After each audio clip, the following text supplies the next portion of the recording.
Y'all liking 2021 so far? Man, I never thought that living in the future would be like this. I always thought we'd have flying cars, maybe a robot uprising, a super massively powerful AI. About that, by the way, artificial intelligence. Since my hair has now fully descended into chaos and I look like the mixture of a paintbrush and a mad scientist, I feel inclined to talk about that.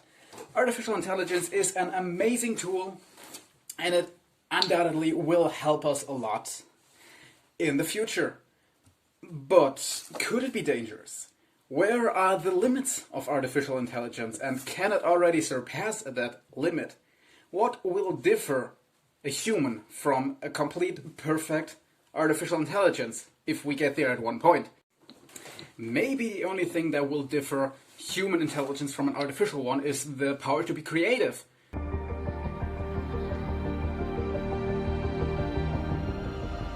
Oh my God. Hold on, let me check that real quick. Mr. Musk? Yeah, hi, could I talk to your son, please, for a second? Yeah, hi, I'm currently making a YouTube video, and I was wondering, can you paint? Oh, you're still a baby? Yeah, okay, I'm sorry. Yeah, have a good one, alright, bye. I guess we won't get any answers from there. So, let's try and find this out on our own.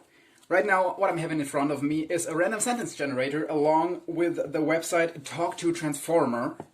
I actually don't know if it's .com or .org or whatever. Talk to Transformer. I think in the distant past, somebody else has played with this around before. You can enter a custom prompt and the AI will generate a text or a short story based on that prompt. But here's the twist. We will also have the prompt be AI generated. And the first one we have is, it had been 16 days since the zombies first attacked. That's quite a strong opener. Let's see what the AI makes out of this. It had been 16 days since the zombies first attacked. Sarah was still weak and weedy from the virus, but we were able to find enough good sources of food to sustain ourselves. I was feeding Sarah when my ears picked up a distant sound in the trees. I glanced up just in time to see a zombie staggering towards us. I ducked down next to Sarah and put my gun up in the fence. The zombie slowly approached, its head swinging from side to side. I could tell he was still infected because he had dried blood on his chin. Before I knew it, his hands were... Oh man, don't leave us with a cliffhanger like this. So, this is actually pretty good. We have Sarah, we have the unnamed person of whose view we are seeing this or experiencing this story. I don't know why the zombie's up in the tree, maybe he's Vietnamese.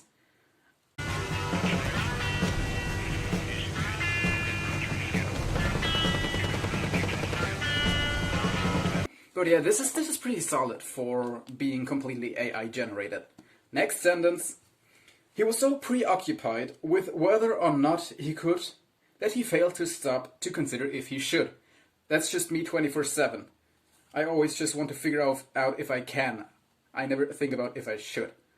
Vermilion let out a disgusted snort and shook his head. You're an idiot. Toward the end of the day, Kit splurged and purchased more milk than was absolutely necessary, as the weight she had gained through the past few weeks seemed to be multiplying at alarming speed. She desperately wanted a bagel.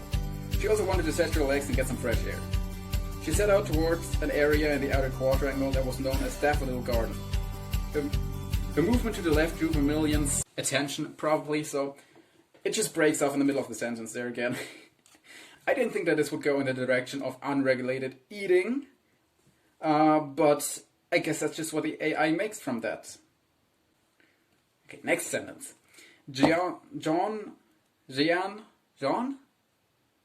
I mean, not John, but how do you pronounce it? Jean, right? Yeah. Jean wished she had chosen the red button. So, where does the blue button go? Jean asked. It doesn't go anywhere, miss, Peter said as he clicked the green button. The screen lit up with an array of seats and stools and, blinking quickly, buttons. There was only one button that stood out of and immediately grabbed Jean's attention, so she tapped it. There you go. I'm sorry if I disturbed you, miss, Peter said. Are you new in town? Are you here for the competition?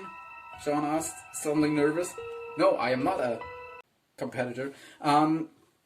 What? I'm not quite sure what's going on. This is just nonsensical. we have a lot of buttons, like just rows and rows and rows of buttons. Some kind of competition going on with Jean perhaps participating, Peter obviously not.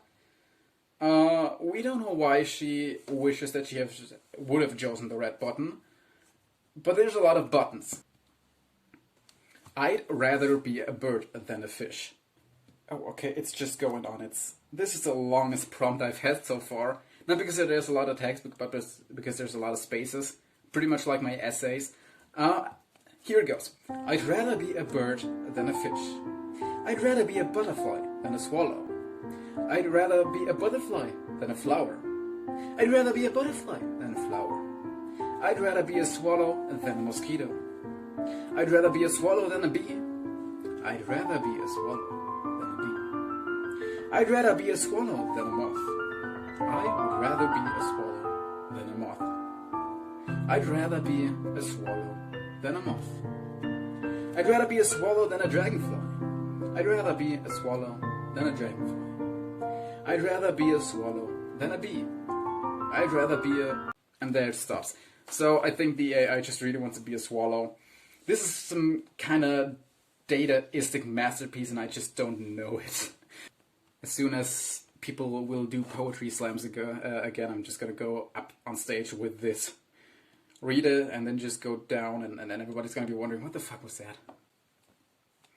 Okay, next one. He shaved the peach to prove a point. Okay, let's roll with it.